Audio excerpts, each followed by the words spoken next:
ठीक है। तो अभी तक जितने भी हमने क्लासेस ली है, तो यहाँ पर जब हम निकालते थे डिस्टेंस एंड एलिवेशन, तो हम क्या मानते थे कि हमारा जो लाइन ऑफ साइट है हॉरिजॉन्टल है, उसके हिसाब से हम डिस्टेंस और एलिवेशन फॉर्मूले के बारे में हम बात करी हमने। लेकिन in case if our line of sight is not horizontal, it is incline, then what is my distance and elevation formula? That formula I am going to discuss today. ठीक है। जब मेरा लाइन ऑफ साइट हॉरिजॉन्टल नहीं रहेगा, कुछ ना कुछ incline रहेगा, तो डिस्टेंस एंड एलिवेशन फॉर्मूला क्या होगा, कैसे होगा, that things I will discuss today. तो आज हम 4 केसेस डिस्कस करेंगे। आज हम टोटल 4 केसेस को डिस्कस करने वाले हैं। ठीक है बेटा। For what? Incline line of sight. ठीक है। अब यहाँ पर जो 2 केस होंगे, उन 2 केस में मैं मेरे स्टाफ को ट्रूली वर्टिकल पकड़ूंगा, और 2 केसेस में मेरे स्टाफ को क्या करूंगा, स्टाफ को हेल्ड इंक्लाइन पकड़ूंगा मेरे स्टाफ को। ठीक है। किस तरीके से इंक्लाइन पकड़ूंगा? ताकि जो मेरा लाइन ऑफ साइट है और जो मेरा स्टाफ है वो कितना एंगल बना रहे हैं, वो 90 डिग्री एंगल बना रहे हैं। ठीक है। तो टोटल 4 केसेस हम डिस्कशन करने वाले हैं, and we will derive the formula for distance and elevation, है ना। तो वेरी इंटरेस्टिंग लेक्चर होने वाला है आज। तो शुरू करते हैं। अब देखिए पहला केस है हमारा। देखिए यहाँ पर ये जो लाइन है, मैं पहले इंक्लाइन लाइन ऑफ साइट दिखा देता हूँ आपको। ये जो लाइन है पिंक कलर से जो मैं लाइन बना रहा हूँ, this pink colour line is my line of site. अब ये जो लाइन ऑफ साइट है, इट इज हॉरिजॉन्टल और incline, it is incline line of site. अब यहाँ पर अब मैं बनाने जा रहा हूँ अपना क्या, स्टार। ठीक है। ये ए पॉइंट है, ये बी पॉइंट है। ठीक है। इनको एक लाइन से जोड़ दीजिए। तो ये इस तरीके से मैंने मेरे स्टाफ को रखा हुआ है। ठीक है। इस तरीके से मैंने मेरे स्टाफ को सीधा पकड़ा हुआ है। ठीक है। और इंक्लाइन लाइन ऑफ साइट इस प्रकार से आ रही है। अब देखिए जो फॉर्मूला होता है बेटा, अगर हमारा यहाँ पर line of site inclined horizontal होता, तो हम यहाँ पर डायरेक्ट जो फॉर्मूला था डिस्टेंस का, डिस्टेंस कितना है यहाँ पर एल, तो we can directly apply L equal to K S plus C. But in this case मेरा लाइन ऑफ साइट वो जो स्टाफ है वो 90 डिग्री का एंगल नहीं बना रहा है ना। My staff, my vertical staff and line of sight is not making angle 90 degree. तो L equal to K S plus C, ये वाला फॉर्मूला मैं अप्लाई नहीं कर सकता। तो इन दिस कंडीशन मुझे क्या करना पड़ेगा, इन दिस कंडीशन मुझे कुछ न कुछ कंपोनेंट का सहारा लेना पड़ेगा। जो भी मेरा स्टाफ इंटरसेप्ट है उसके मैं कुछ कंपोनेंट लूंगा, सच दैट वो जो कंपोनेंट आएगा, that component is making 90 degree with my line of sight. ठीक है। तो थोड़ा सा कैलकुलेशन बढ़ जाएगा हमारा। अब देखिए यहाँ पर ये जो मेरा स्टाफ वर्टिकल है, तो इस तरीके से वो होता है ना। लेकिन यहाँ से मेरा लाइन ऑफ साइट इस प्रकार से जा रहा था, तो my line of sight and my staff they are not making 90 degree angle. तो अब क्या करते हैं हम, क्या करते हैं, ये जो मेरा स्टाफ है इसको ही थोड़ा सा रोटेट कर देते हैं, है ना। इस प्रकार से रोटेट कर देते हैं such that ये जो लाइन ऑफ साइट आ रहा है, this line of sight and my staff is making an angle of 90 degree. ठीक है। तो यहाँ पर ए बी पॉइंट था, तो जब मैं मेरा कैलकुलेशन करूंगा तो जो ए बी पॉइंट था उसके थ्रू कैलकुलेशन नहीं करूंगा मैं मेरा कैलकुलेशन करूंगा A dash and B dash point के रेस्पेक्ट में। ठीक है। A dash and B dash point के रेस्पेक्ट में सारी कैलकुलेशन करूंगा और फॉर्मूला लगाऊंगा, और उसके बाद जो ए डैश बी डैश का जो ए डैश बी डैश के थ्रू जो आएगा उसको मैं ए बी के कंपोनेंट के रूप में कन्वर्ट कर दूंगा चीजों को। ठीक है। तो इतना वर्बली हम बात करें इतना समझ में नहीं आएगा, तो हम डिराइव करके देख लेते हैं चीजों को। ठीक है। तो that will make a better sense और हमें चीजें आ जाएगी समझ में। ठीक है। उससे पहले तो मैं इसको रब कर देता हूँ चीजों को। अब देखिए यहाँ पर अगर मैं आपसे पूछता कि what is the horizontal distance D, तो आप क्या रिपोर्ट करते sir, D equal to L cos theta. Okay.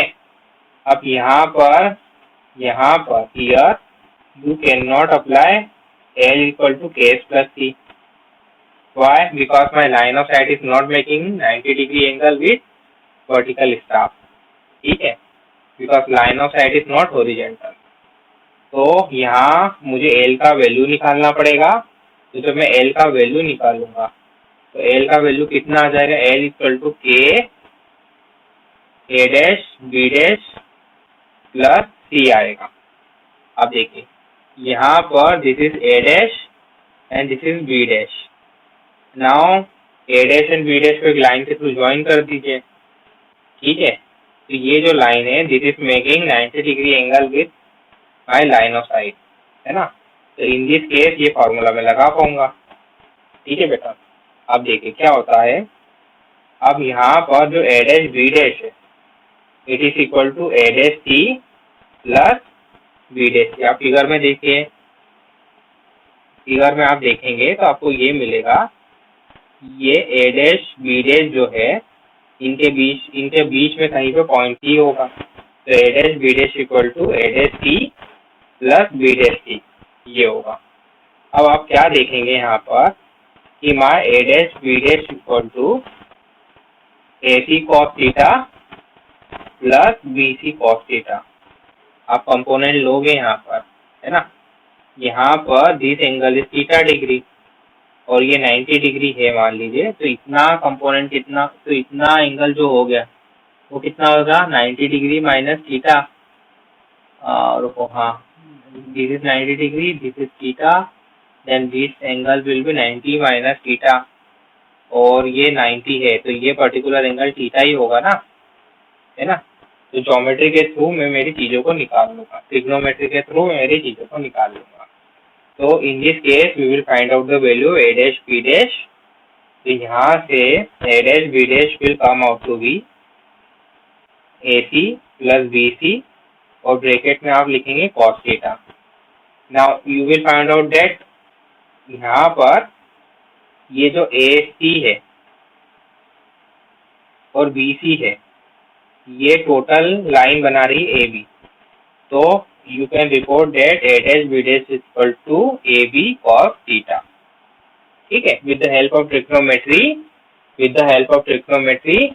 I can derive my things, है ना। तो A dash B dash equal to AB cos theta। चलिए, तो इतनी चीज मैं मिटा रहा हूँ एक में। तो यहाँ पर जो L का वैल्यू होगा वो कैसे निकाल लोगे आप? L is equal to, colour बदल लेता हूँ मैं पेन का वापस से। So what you can write beta? L is equal to K AB cos theta plus C. Now AB क्या है? AB is your staff intercept, है ना, staff intercept, that is S. So you can write L is equal to KS plus KS cos theta plus C. ठीक है, तो in this वे बेटा you can find the value of L। ठीक है, तो आसान सी चीजें हैं, थोड़ी बहुत ट्रिग्नोमेट्री लगेगी, है ना, कंपोनेंट लगेंगे तो हम चीजों को कर लेंगे। ठीक है, अब देखें क्या हो रहा है। You have find out the value of L and it has come out to be L equal to KS cos theta plus C। अब यहाँ से what is your D equal to L cos theta, है ना। You have to derive the formula for distance. तो D equal to L cos theta. अभी L का value यहाँ रख देंगे हम, L equal to KS cos theta plus C और बाहर cos थीटा से इंटू कर दीजिए आप। तो फॉर्मूला फॉर D क्या बन जाएगा? D equal to KS cos square theta plus C cos theta, ये बन जाएगा। ठीक है, so in this way you can find out the distance formula. Now we will also discuss about the elevation formula. So what is the elevation formula? तो सबसे पहले हम V की वैल्यू फाइंड करते हैं। तो V का क्या आएगा? V equal to L sin theta. अभी L का वैल्यू यहाँ पुट करिए आप। तो L का वैल्यू आप पुट करेंगे तो क्या आएगा? L is equal to KS cos theta plus C। तो बाहर साइन थीटा का इंटू कर दीजिए, ठीक है। तो v is equal to K cos theta sine theta plus C sine theta, है ना। And this is equal to K sine 2 theta by 2 plus C sine theta. So in this way you can find out the value of v, है ना। In this way you can find out the value of v, है ना। अब देखो, if I want to ask what is the elevation of staff station, तो बेटा how you will know what is the elevation of staff station। तो elevation of staff station क्या होगा, मान लीजिए कि ये पॉइंट होता आपका, ठीक है। अब ये पॉइंट का अगर आपको BM पता था, बेंचमार्क पता होता, और यहाँ से हाइट ऑफ इंस्ट्रूमेंट पता रहता, तो benchmark plus height of instrument को आप ऐड कर लेते, तो you have reach this particular plane of collimation, ठीक है। Then you can add the value v in that particular equation, और फिर माइनस एच कर देते हैं। तो आपको यहाँ पर इस पर्टिकुलर पॉइंट का, जहाँ पर स्टाफ रखा है, उस पर्टिकुलर पॉइंट का क्या मिल जाता है, एलिवेशन मिल जाता, ठीक है। करते हम अब elevation of staff station क्या है, what is your elevation of staff station, we can discuss this thing।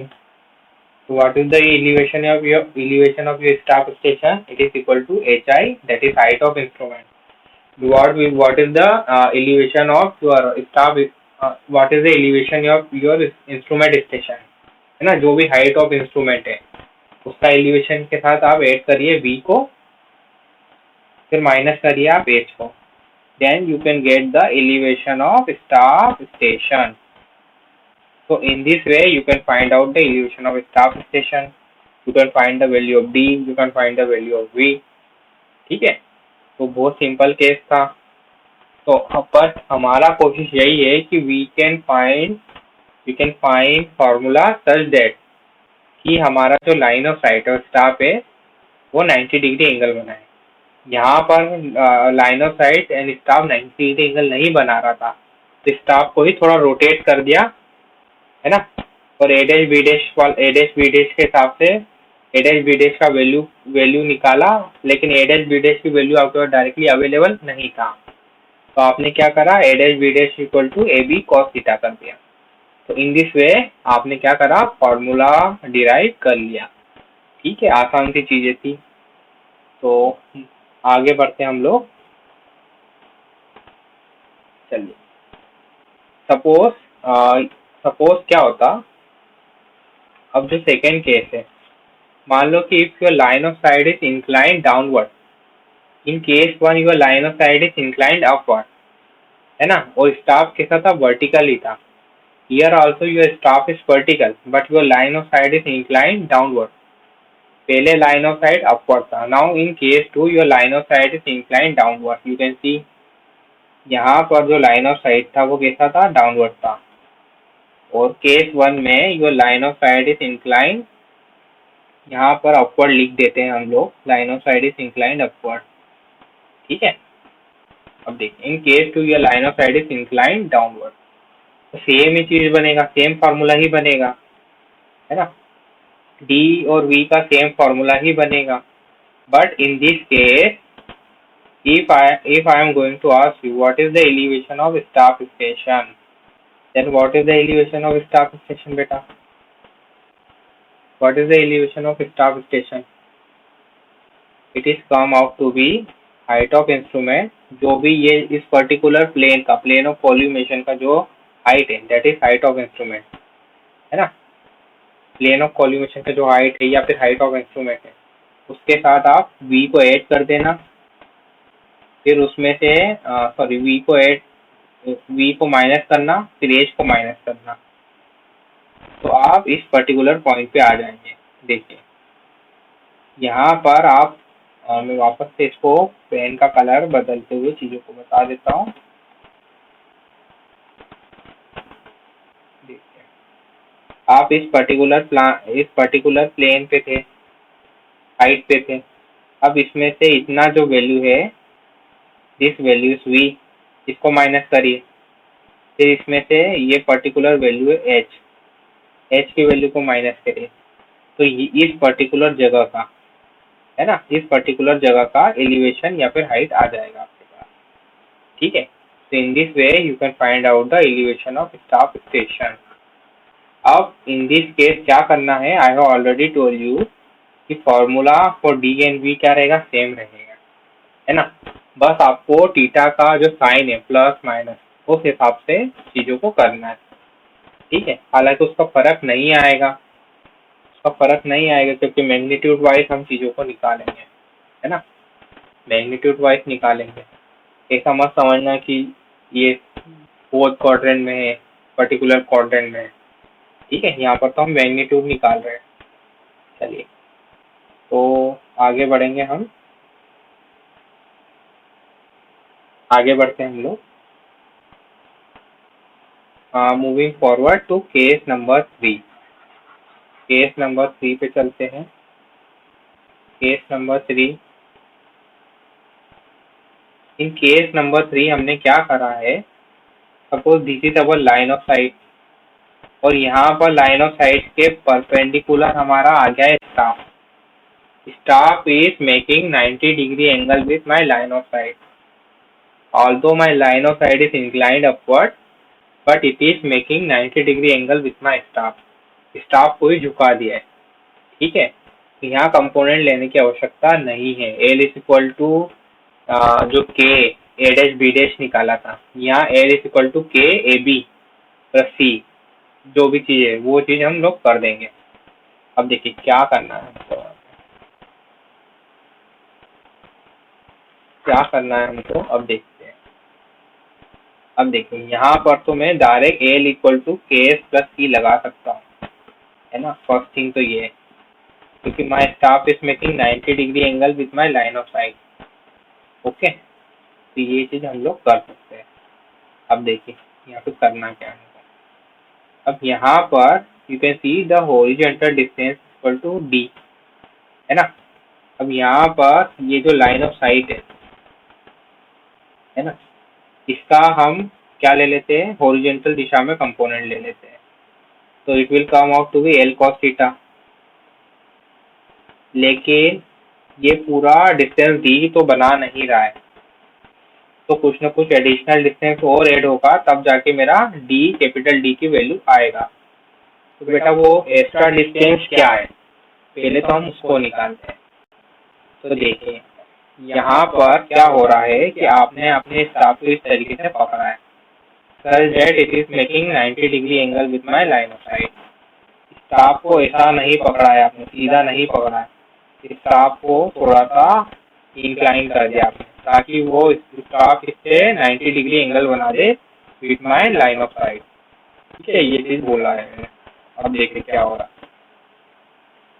अगर दिस डिस्टेंस इज एच, है ना, एक मिनट वापस से बना रहा हूँ मैं चीजों को। This is suppose this is my line of site,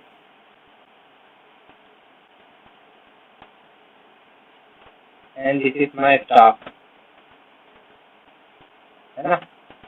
अब देखिए यहाँ पर if this distance is H, तो यहाँ पर इसका मैं दोनों कंपोनेंट ले लेता हूँ एच का। ठीक है, एच का दोनों कंपोनेंट ले लेता हूँ। वर्टिकल डायरेक्शन में भी कंपोनेंट ले लेता हूँ एच का। तो वर्टिकल डायरेक्शन में जो कंपोनेंट आ जाएगा एच का, वो आ जाएगा एच कॉस थीटा, और हॉरिजॉन्टल डायरेक्शन में जो एच का कंपोनेंट आ जाएगा it will come out to be H sine theta. अभी क्यों आया है, क्योंकि here it is your angle theta, तो ये वाला एंगल भी हो जाएगा थीटा। ये देखिए आप फिगर में थीटा एंगल, है ना, बेसिक के थ्रू आप देखिए यहाँ पर ये एंगल थीटा है। If this angle is your 90 degree angle, so this angle will be what, your 90 minus theta angle.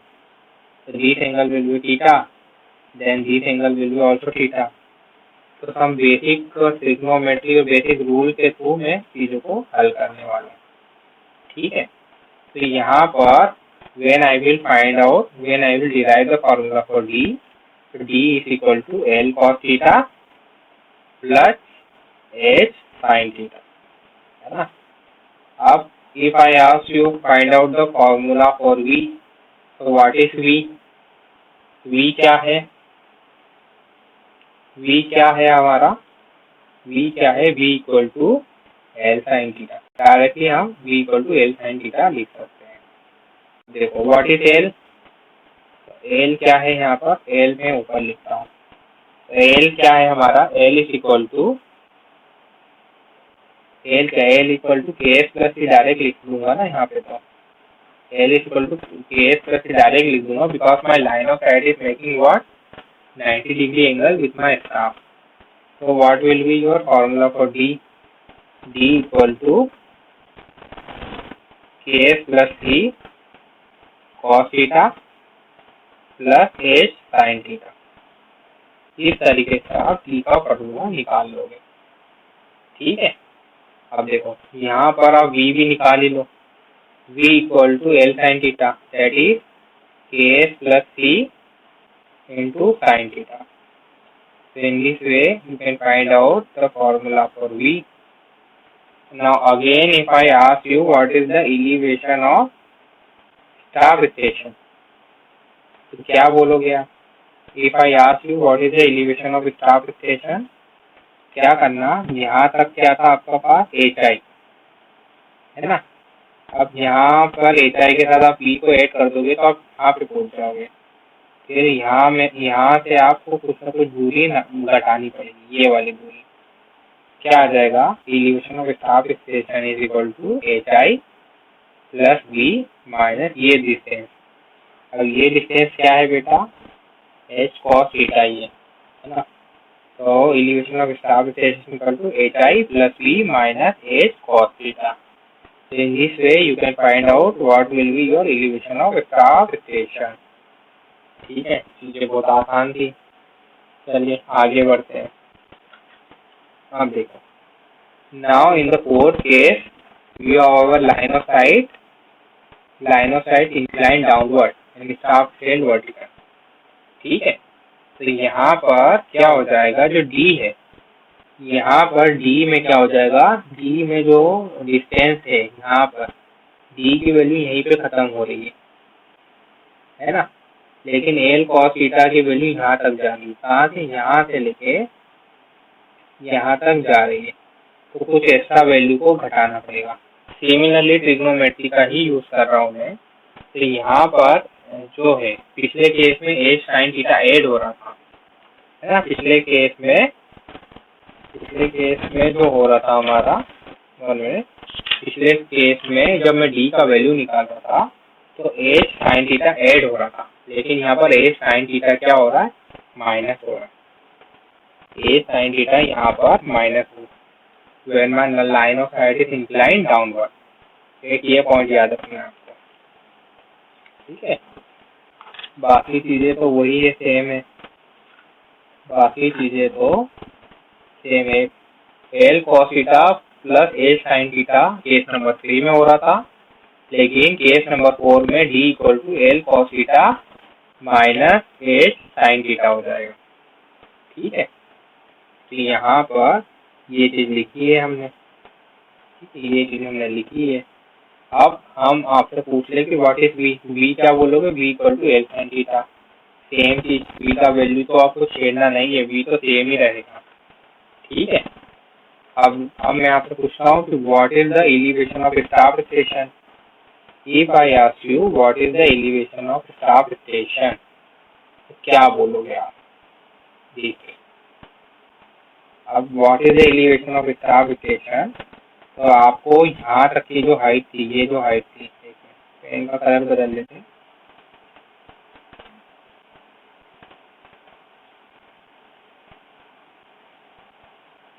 यहाँ तक की ये जो हाइट है, तो पिंक कलर से इंडिकेट कर रहा हूँ, इस हाइट इज योर HI। अब इसमें से आप V को माइनस कर दीजिए, है ना। फिर H का कंपोनेंट ले लीजिए इस दिशा में, तो ये आ जाएगा I think H cos theta आ जाएगा, है ना। तब जाके आप इस पर्टिकुलर लोकेशन पे पहुंच जाओगे। तो what is the elevation of your staff station? HI minus V minus H cos theta.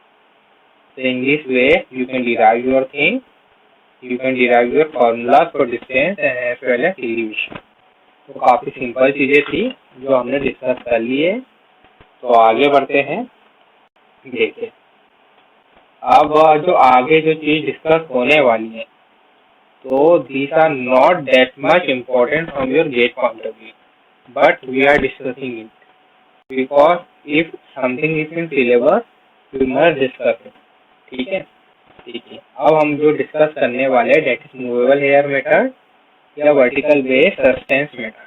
ठीक है, अभी क्या है कि यहाँ पर एक ही चीज हमें याद रखनी है कि यहाँ पर डायफ्राग्राम है arrangement for measurement of Stadia interval accurately in this method. ठीक है, मूवेबल हेयर मेथड में आपको स्टेडिया इंटरवल एक्यूरेटली मेजर करना पड़ेगा। We have already discuss this thing. ठीक है, so each layer of the stadia diaphragm can be moved independently by separate sliding frame। ठीक है, इस मेथड में क्या होता है, हर एयर स्टेडिया डायग्राम का प्रत्येक hair each hair can be move independently by a separate sliding frame. ठीक है, अब देखिए यहाँ पर we have already derive this formula D equal to KS plus C। अब यहाँ पर क्या हो जाएगा कि K, यहाँ पर मैं बोल रहा हूँ K, I have already told you that K equal to F/I। यहाँ पर I की आपको एक वैल्यू रखनी है, I इक्वल टू MP रखना है आपको, और कुछ भी नहीं रखना है, I इक्वल टू MP रखना है डेरिवेशन में, तो आपका काम हो जाएगा। अब यहाँ पर I क्या है, Stadia interval. The Stadia interval I is measured with the help of micrometer screw, है ना। If each of the screw is P and M revolution of the micrometer are made, तो हमारा जो I हो जाएगा I equal to M into P हो जाएगा। तो इस वैल्यू को हम यहाँ पुट कर देंगे, तो क्या हो जाएगा, जो मेरा D equal to KS plus C है वो क्या बन जाएगा, D equal to F upon I की जगह MP लिख दिया मैंने, MP into S plus C हो जाएगा। अब F/P को मैं K बोल देता हूँ in this particular case. Let F/P equal to K, तो हमें यहाँ से मॉडिफाइड टेकोमेट्रिक इक्वेशन मिल जाएगी इस प्रकार, D equal to KS/M plus D। और यहाँ पर जो K है, K क्या है, यहाँ पर K इक्वल टू F/P है बेटा। ठीक है, F/P है। चलिए अब देखो यहाँ पर, अब आप देखोगे तो यहाँ पर जब हमने प्रीवियसली जो फॉर्मूला डिराइव करे थे, केस 1, केस 2, केस 3, केस 4 में, तो वहाँ पर जो K था, है ना, जहाँ पर भी K आ रहा था, आप वहाँ पर K की जगह आप पुट कर दीजिए K/M, K की जगह आप पुट कर दीजिए K/M, सिंपल K की जगह K/M पुट कर दीजिए, तो आपको ये फार्मूला दोबारा मिल जाएंगे। वहाँ पर अगर आप देखोगे तो आपको फार्मूले में इतनी चीज थी, ये जो फार्मूला था, if your line of sight is incline and staff held is vertical then D equal to KS cos square theta plus C cos theta था। तो यहाँ पर K की जगह K/M कर देना, तो आपको D का नया फार्मूला मिल जाएगा। सिंपली आपको K की जगह K/M करना है। ठीक है, तो ये कुछ ना कुछ ऐसा चीजें थी, नॉट मच इम्पोर्टेंट, बस डिस्कशन कर रहे हैं हम। ठीक है, चलिए आगे भी और बात कर लेते हैं।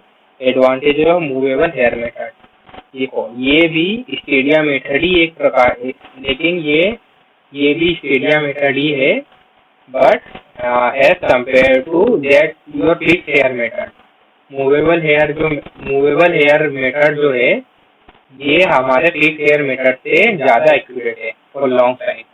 If you are taking long sight then movable hair method is more accurate as compare to fixed hair method.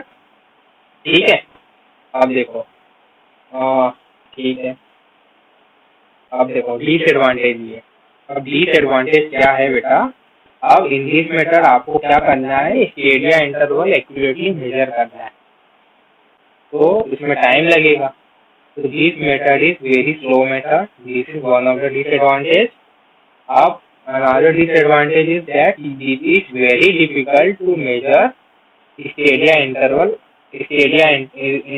I accurately. It is very difficult to measure the value of I accurately, है ना. और हाँ, and another thing is that computation work जो है computation work is more laborious. क्यों? Because एक extra term M आ गया है आपका डिनोमिनेटर में. पहले जहाँ पे के था वहां पर अब आ गया है के बाय एम, तो एक्स्ट्रा टर्म आ रहा है आपका, तो कंप्यूटेशन वर्क भी आपका थोड़ा बढ़ जाएगा, कैलकुलेशन वगैरह. ठीक है, तो आगे बढ़ते हैं हम. अब देखते हैं कुछ और चीजें भी जान लेते हैं. हमने टेंजेंशियल मेथड भी पढ़ा था कल. हमने ये पढ़ा था कि when diagram does not have stadia here, then you can use tangential method of trigonometry, है ना. तब हम tangential method of trigonometry use कर लेते हैं. ठीक है, लेकिन एक और चीज मैं आपको बता देता हूँ, है ना.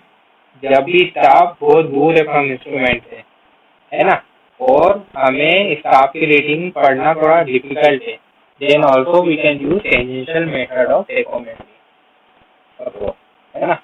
ये कुछ न कुछ ऐसा चीजें मुझे बताना था आपको.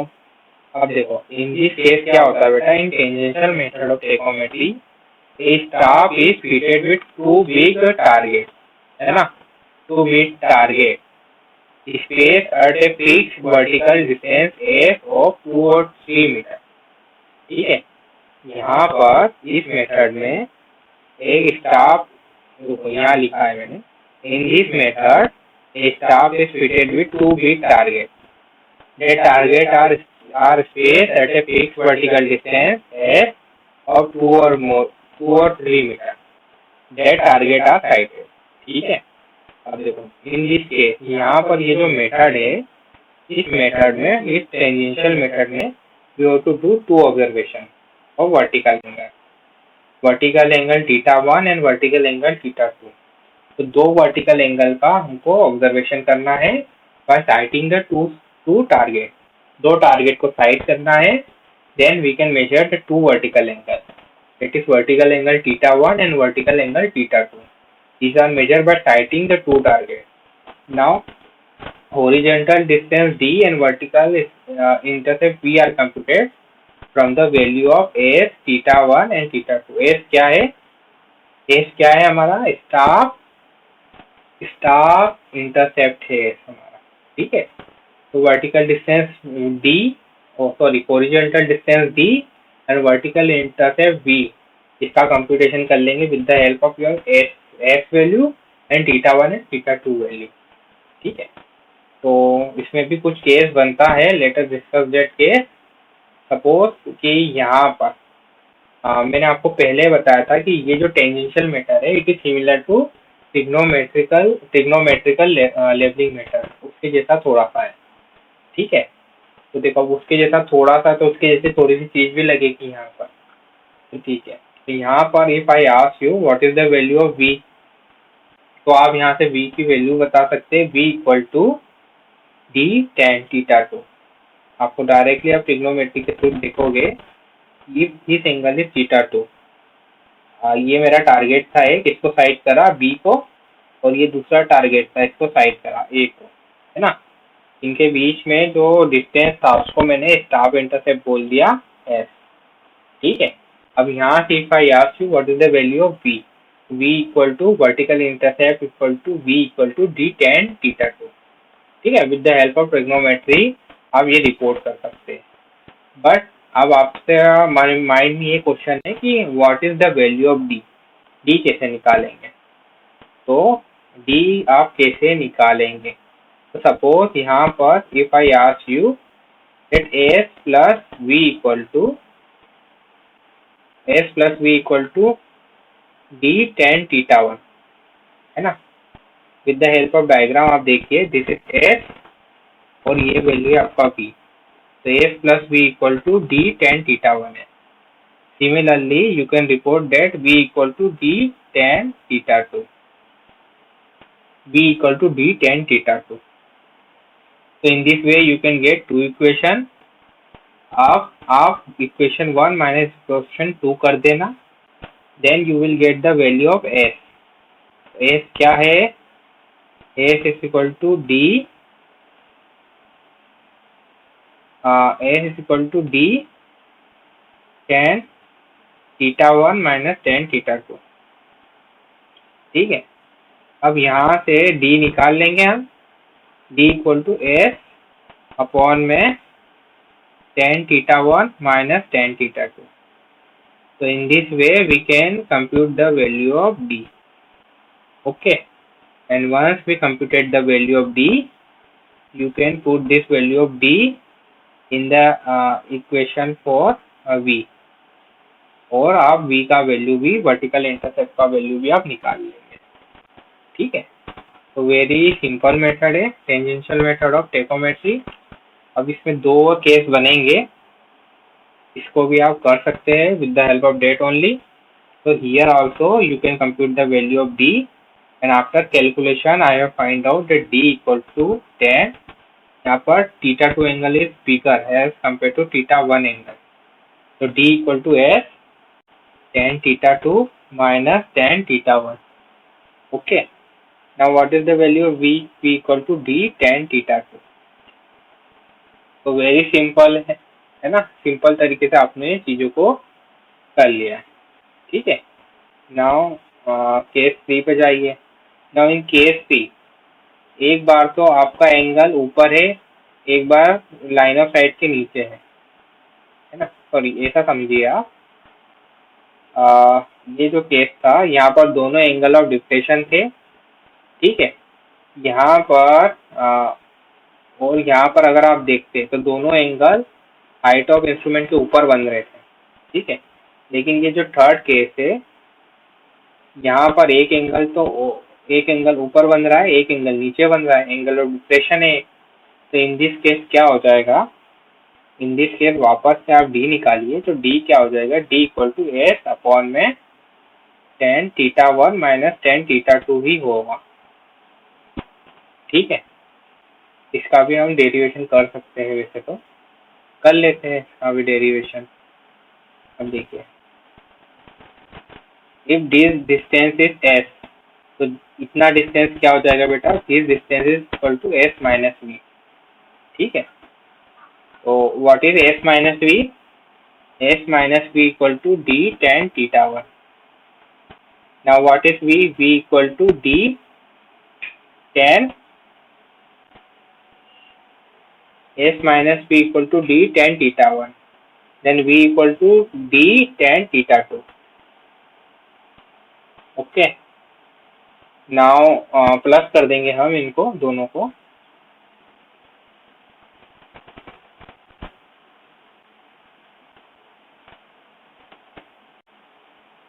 ठीक है, प्लस कर देंगे हम, तो then we will get s equal to d tan theta 1 plus tan theta 2। ठीक है, so in this way we can get the value of s। Similarly, if I ask you what is the value of d, you can report that v equal to d tan theta 2। okay, तो in this way simply आप चीजों को आसानी से कर सकते हैं। ठीक है, लेट मी चेक, कुछ एक्स्ट्रा चीजें आपको अगर बतानी हो तो। if I have to tell you some extra thing,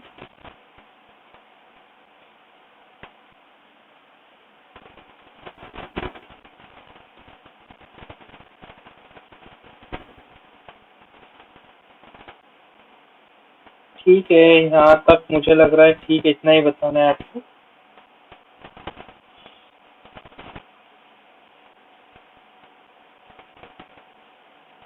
ठीक है,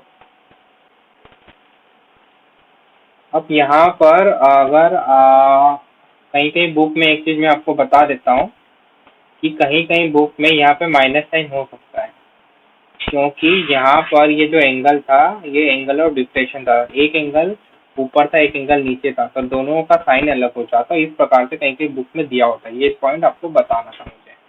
ओके, चलिए आगे बढ़ते हैं। अब देखो, थोड़ा से और चीजों को देख लेते हैं। देखो, कुछ न कुछ डिसएडवांटेज है। यहाँ पर आप कितना रीडिंग ले रहे हैं? 2 वर्टिकल एंगल का रीडिंग ले रहे हैं। In this case you are measuring 2 vertical angle. तो क्या होगा? तो ज़्यादा टाइम लगेगा। तो more time is required for computation. Computation work में ज़्यादा टाइम लगेगा बेटा। फर्स्ट पॉइंट तो ये है, ठीक है। मोर टाइम लगेगा कंप्यूटेशन में एज कंपेयर टू स्टेडियमीटर, ठीक है। और अनदर थिंग, एक और पॉइंट है। देखिए क्या हो रहा है कि if you have done the first observation, है ना, और फिर सेकेंड ऑब्जर्वेशन आप कर रहे हैं, लेकिन in between instrument get disturb. You have done the first observation, then before doing the second observation your instrument get disturbed, then there are chances that errors may come। Error आने की संभावना हो जाएगी। Error will occur in that particular case, okay। अब there are also chances that there are changes in atmospheric change, there will be changes in atmospheric refraction। this another point that I want to tell you, okay।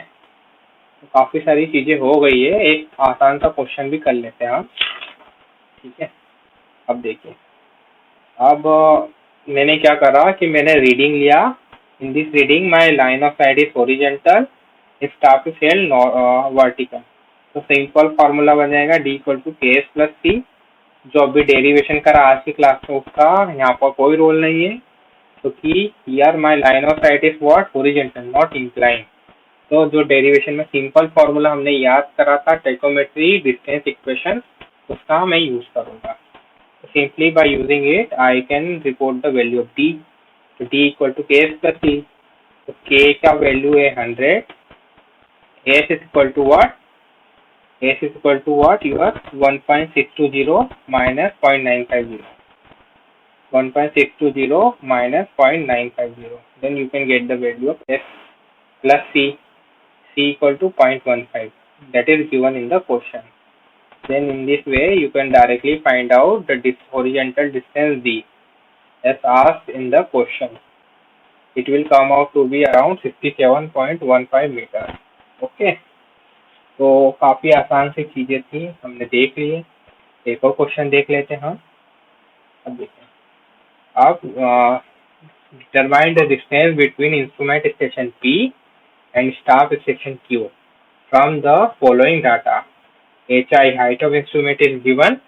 It is also given vertical angle as 4 degree 30 minutes। Staff reading are also given। Determine the RL of Q if date of P is 200.410 meter। Take K equal to 100, C equal to 0, okay. तो अब आपको क्या दिख रहा है कि यहाँ पर आपका वर्टिकल एंगल इज गिवन, तो it means your line of sight is not horizontal, ठीक है। Line of sight is inclined because your value of angle is given here, okay. अब आप एक और चीज यहाँ देखिए कि यहाँ पर आपको पूछा है distance between P and Q। Distance between instrument station P and staff station Q। तो ये जो है, ये जो क्वेश्चन है, ये क्वेश्चन बन रहा है केस 1 का। तो मैंने वहां से डायरेक्टली जो जो फोटो थी वो फोटो को यहाँ यूज करने वाला हूँ, ठीक है। तो आइए हम इस क्वेश्चन को सॉल्व कर लेते हैं।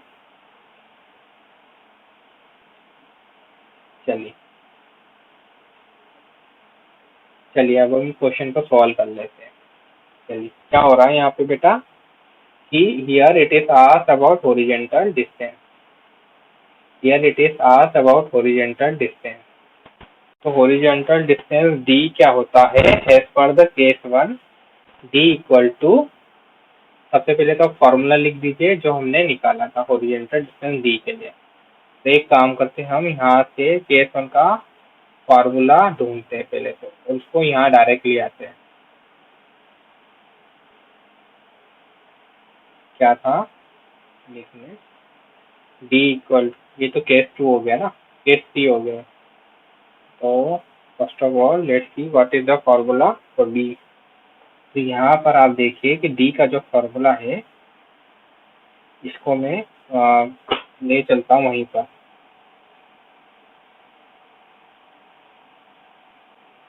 मेरा ये डी का जो फॉर्मूला है, D equal to K S cos square theta plus T cos theta, है ना। तो इसको मैं वहीं पे ले चलता हूँ, D equal to K S cos square theta plus C cos theta. इसको डायरेक्टली मैं लगा देता हूँ वहाँ पर।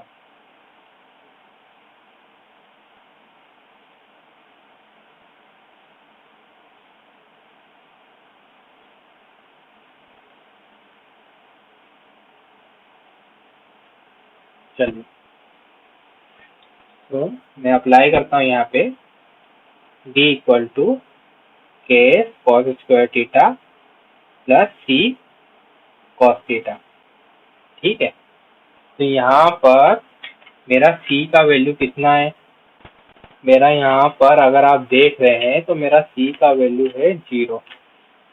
ठीक है, मेरा सी का वैल्यू है 0। तो यहाँ पर ये चीज तो 0 हो जाएगी। तो can you find out the value of D? तो D equal to K, that is 100 into S. What is S? इन दोनों का difference.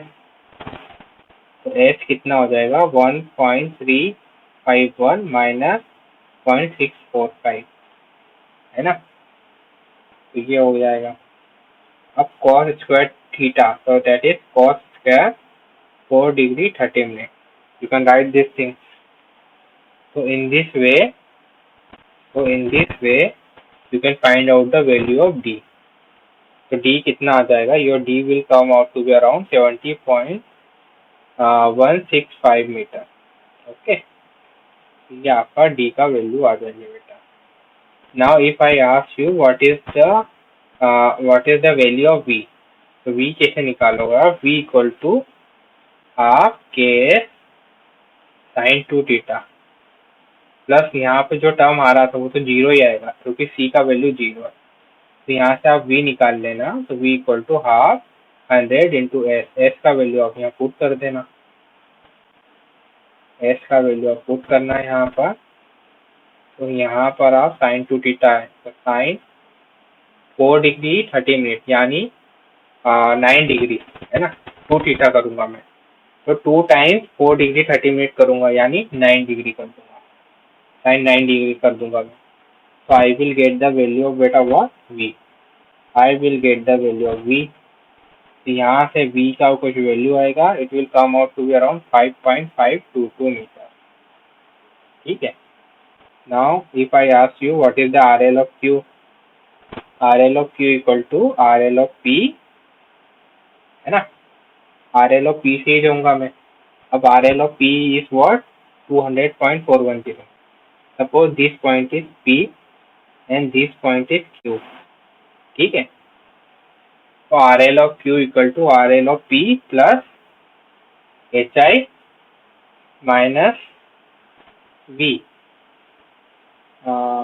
H I plus V आएगा, है ना, not minus. H I plus V. तो यहाँ तक मैं एच आई तक आ गया मैं। Are L of P plus ये था एच आई, यहाँ तक मैं आ गया। प्लस पी करूंगा तो यहाँ तक चला जाऊंगा, तो उसमें से एच को घटा दूंगा। ठीक है, तो देन मुझे क्या मिल जाएगा? आर एल ऑफ क्यू मिल जाएगा। तो R L of P is what बेटा? 200.410 plus H I. H I is equal to what? It is given in the question 1.490 plus V. V is what? 5.522 minus H.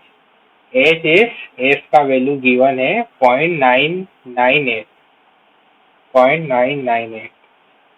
So in this way you can get the value of RL of Q. That will come out to be around 206.424 meter. Okay. So in this way you will get your answer. तो ये जो हमारी class आज की ख़त्म करते हैं हम।